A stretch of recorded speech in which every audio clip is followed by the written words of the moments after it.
ध्यान दीजिए, scope for अमीन मतलब रोजगार के क्षेत्र में अमीन के लिए यानी अमीन सब के लिए रोजगार क्या क्या है, रोजगार का क्षेत्र किधर है, उसका स्कोप्स किधर है, आज इस पर डिस्कशन करेंगे।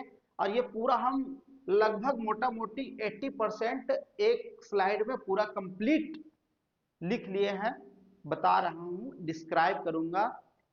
कुछ पॉइंट यदि छूट गए हो तो कभी याद आएगा तो हम बता देंगे, ठीक है। चलिए आइए, स्कोप्स का मतलब रोजगार का क्षेत्र होता है, कहां कहां अमीन उनको रोजगार मिल सकता है। तो सबसे पहले हम लोग जानेंगे प्राइवेट सेक्टर, उसके बाद सेमी गवर्नमेंट सेक्टर, उसके बाद गवर्नमेंट सेक्टर। तीन प्रकार का सेक्टर लिए हम लोग, और तीन ही प्रकार का बेसिकली होता ही है, ठीक है।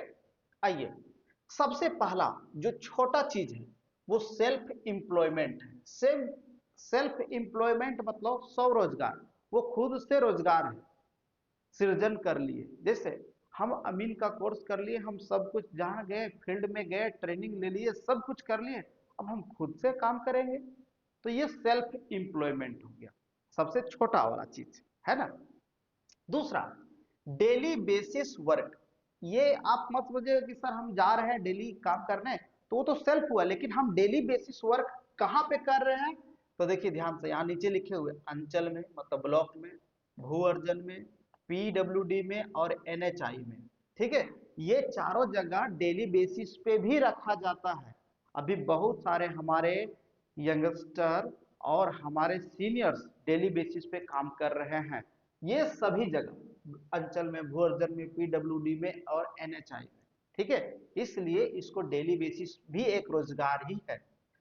एक ये हो गया, एक ये हो गया, दूसरा, तीसरा ये, तीसरा और चौथा जो देख रहे हैं आप, एनएचआई मतलब जब हाईवे और रेलवे का लैंड एक्विजिशन होता है, यानी भूमि अधिग्रहण, मतलब कोई प्लॉट से या कहीं से रेल गुजर रही हो या सड़क बन रही हो, नेशनल हाईवे बन रही हो या स्टेट हाईवे बन रहा हो, तो उसमें एनएचआई का अमीन और रेलवे का अमीन जो होते हैं वो रिक्रूटमेट करके वहां लैंड एक्विजिशन करने जाते हैं, मतलब ये दोनों में भी अमीन की आवश्यकता होती है।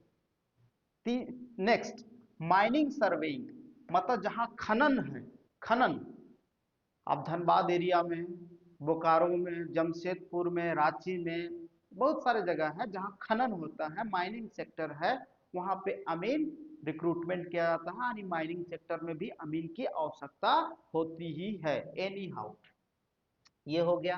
अब कंस्ट्रक्शन कंपनीज का मतलब ये हुआ कि आप लोग रोड, कोई भी रोड हो, छोटा रोड बड़ा रोड कोई भी रोड हो, तो वहां पे भी अमीन आप देखते होंगे कि रोड की नापी कर रही है ना, कितना प्लॉट कौन किस किससे लिया गया, कितना अधिग्रहण किया गया, कितना छोड़ा गया, ठीक है, उससे आप लोग देखते होंगे। बहुत बड़ा बड़ा कंपनी है ना, वहां भी अमीन की आवश्यकता होता ही है। कंस्ट्रक्शन कंपनी जो कंस्ट्रक्ट करता है, बनाता हो।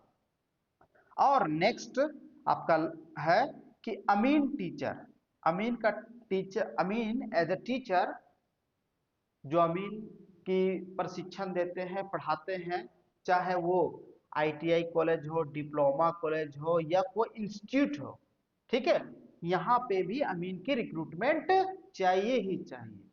तो ये सब प्राइवेट सेक्टर की बात हो गया, ठीक है। ये देख रहे कितना सारा स्कोप्स है अमीन का, इतने सारा में रिक्रूटमेंट होता है, ठीक है। ये अमीन का इतना जगह जरूरत है, समझ गए ये। अब आइए सेमी गवर्नमेंट पे, सेमी गवर्नमेंट पे बात करूं मैं, तो सबसे पहले सेमी गवर्नमेंट आउटसोर्सिंग वाले को ही कहते हैं। आउटसोर्सिंग वाले को इसलिए कहते हैं कि सरकार कोई कंपनी को टेंडर देता है, यानी कुल पैसा देता है, और वो कंपनी रिक्रूटमेंट करके भेजता है, कहाँ कहाँ, सो यहाँ लिखे हुए हैं। सबसे पहले अंचल अमीन, यानी ब्लॉक में अंचल अमीन जो होते हैं, उनमें आउटसोर्सिंग से भी आते हैं और गवर्नमेंट से भी आते हैं, डेली बेसिस से भी आते हैं, तीनों तरीका से आते हैं। भू अर्जन में भी आउटसोर्सिंग से बहुत अमीन आए हैं।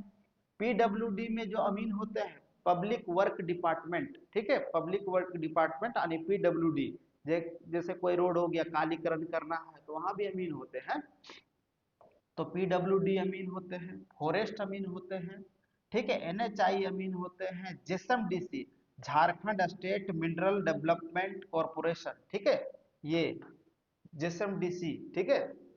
और इसी तरह बिहार के भी होंगे, है ना, यानी कि जहाँ मिनरल्स माइनिंग का बात हो वहां पे ये चीज, ये इतने सारे आउटसोर्सिंग से अमीन को सेटल किया जाता है, रिक्रूटमेंट किया जाता है, भर्ती किया जाता है। उसके बाद एक छूट गया था, हम लास्ट में इंक्लूड कर दिए हैं, सेटलमेंट ऑफिस मतलब बंदोबस्त कार्यालय, जहाँ बंदोबस्ती होता है, जहाँ नया सर्वे हो रहा हो या रिविजनल सर्वे स्टार्ट होने को है, वहां पे बंदोबस्त में अमीन की आवश्यकता होता है। बहुत सारा वैकेंसी यहाँ बंदोबस्ती में होता है, ठीक है।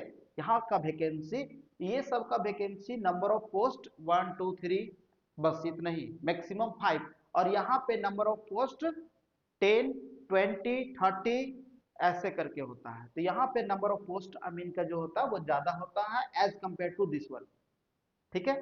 यहाँ पे ये आउटसोर्सिंग का हम बात किए, सेमी गवर्नमेंट का बात किए। अब हम लोग गवर्नमेंट सेक्टर में बात करेंगे। तो गवर्नमेंट सेक्टर में जब गवर्नमेंट की वैकेंसी आती है, कोई भी सरकार हो, झारखंड सरकार हो, बिहार सरकार हो, उत्तर प्रदेश सरकार हो, ठीक है, मध्य प्रदेश सरकार हो, बंगाल सरकार हो, उड़ीसा सरकार हो, कोई भी सरकार की जब वैकेंसी आती है, सरकारी वैकेंसी, तो वहां पे वो तो पोस्ट एक दो, ये दो रहता है, एक या तो अंचल अमीन आपको रिक्रूट कर देगा, अंचल में भेज देगा, या तो भू-अर्जन में भेज देगा। अब दूसरा, ये कानूनगो अमीन क्या है भाई, कानूनगो अमीन क्या होता है, बंदोबस्त में रहते हैं वो, ठीक है, बंदोबस्त कार्यालय में रहते हैं वो, एक प्रकार का इंस्पेक्टर रहते हैं, ठीक है। कानूनगो अमीन, इसका जो होता है ये प्रमोशन से होता है डायरेक्टली, तो आई थिंक हमें थोड़ी सी कम नॉलेज है। कानूनगो अमीन एज ए प्रमोशन, ये सब अमीन प्रमोट करके ये अमीन बनते हैं, ठीक है। और एक होता है अमीन एज ए टीचर, गवर्नमेंट, जैसे ITI कॉलेज में जहाँ अमीन अमानत की पढ़ाई होती है, लैंड सर्वेयर की क्लास होती है, पढ़ाई होती है, प्रशिक्षण होती है, या डिप्लोमा सिविल में, ठीक है, पॉलिटेक्निक कॉलेज में एज ए टीचर अमीन का रिक्रूटमेंट होता है, ठीक है। ये अभी शायद मेरे ख्याल से यूपी में एक वैकेंसी आई हुई थी, या राजस्थान में, आई थिंक सस्पेंस में है। तो ये पूरा स्कोप्स है, बहुत सारे स्कोप्स है इसमें, बहुत सारा हम कम लिखे हैं, प्राइवेट सेक्टर में बहुत ज्यादा है, ठीक है, हर एक फील्ड में है। तो अमीन का जो वैकेंसी है, अमीन का क्षेत्र है, एकदम भास्ट है, और इसको तैयारी करना चाहिए, स्किल डेवलप करना चाहिए, और इस पे एकदम ठोस कार्य करना चाहिए। चलिए, ये स्लाइड कंप्लीट हुआ अमीन का क्षेत्र में।